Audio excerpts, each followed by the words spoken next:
on, and I think, for instance, I think the fact that it didn't rely on digital animation for the choreographies that take place on the field, I think was useful in that way. In terms of the whole Cremaster 1, it kind of comes from another universe in many ways, and seems so. Even when it's not totally clear, it seems you feel like you're in a clear space. Mm-hmm. Is there a question there, you think? I think I always wanted one to be like a gate, and that's all it would be, really. It would be the coat of arms, and or it would be in some way just the droplet in the water that would initiate this form or initiate the thought, and that it wouldn't be until 2 that there would be sort of its first moment of conflict or rejection. And I think that, and this is a way that I think I started thinking about, probably with number 2, the cycle in general, that it could be thought of as a kind of a thought or the life cycle of a thought, that from that point of the initiation of an idea, that 2 would represent its first rejection, the rejection of itself as an idea, and that 3 would be this narcissistic interlude where the idea would fall in love with itself again, being this, it following this path,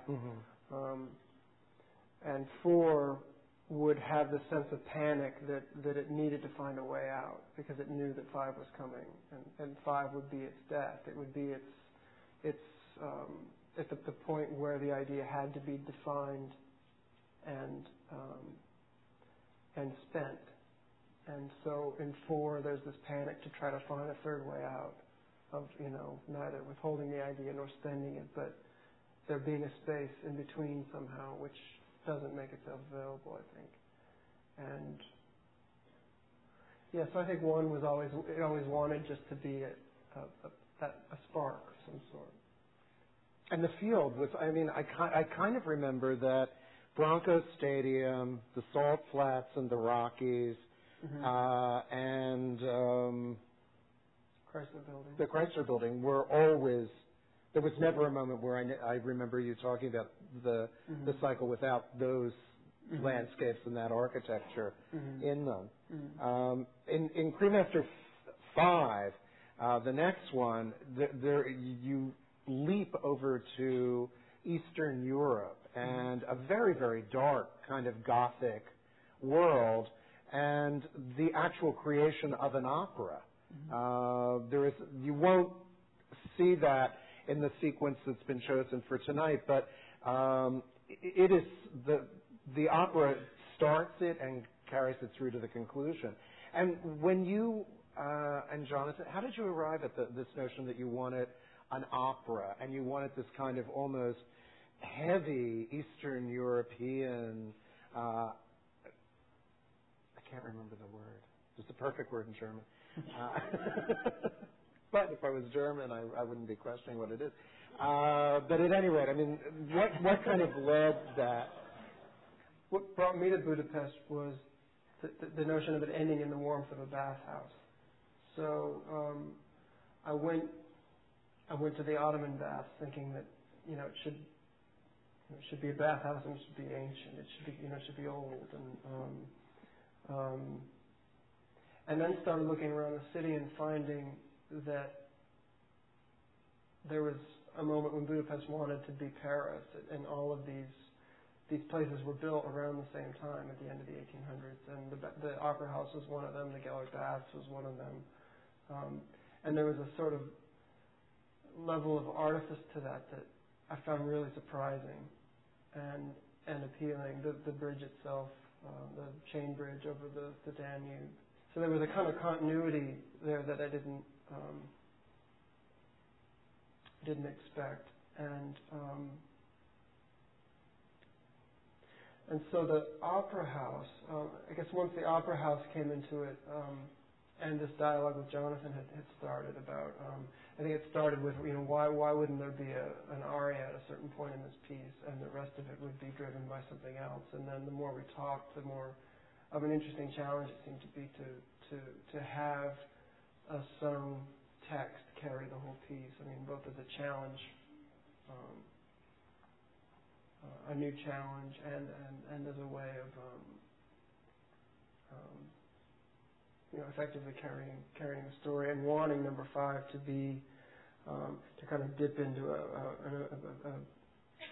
sort of lush and slightly emotional place that the rest of the cycle wouldn't dare go, and so the opera seemed like a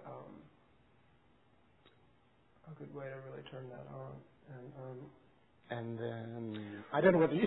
Well, there was also the relationship. I don't want to look like I'm pushing you. There's a relationship to Budapest with Houdini, and that I think that what the cycle does, and which is probably why numbers 1, 2, and 3 were much more predetermined than 4 and 5, is that I think that there's a kind of trading that happens, that it starts in the stadium where I grew up and played football, and it moves into the Mormon Basin where I felt pushed in certain ways, and it moves to my home in Idaho, or in New York, and then it trades sort of autobiographical information with mythological or sort of genealogical information, and it. So I think I was less sure of how to handle that trade with in this case Budapest being the birthplace of Houdini, and maybe that the form of the opera and just sort of really allowing it to be a story, have a narrative arc unlike the others, felt like a way to get into that. And then there's Ursula Andress, right? The goddess. Yeah. Who really has a weight, a kind of gravitas in the film that and something else I shouldn't say, I don't know. Mm-hmm. But she really is quite affecting and effective in the film. And you also play 3 characters. Mm-hmm.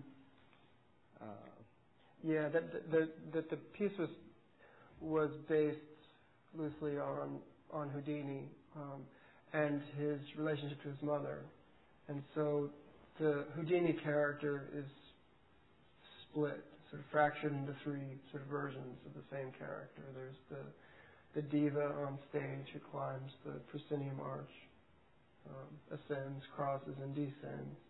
There's the giant who's in the pool beneath the queen, which I was interested in the way that the Gellert bath had a kind of an organic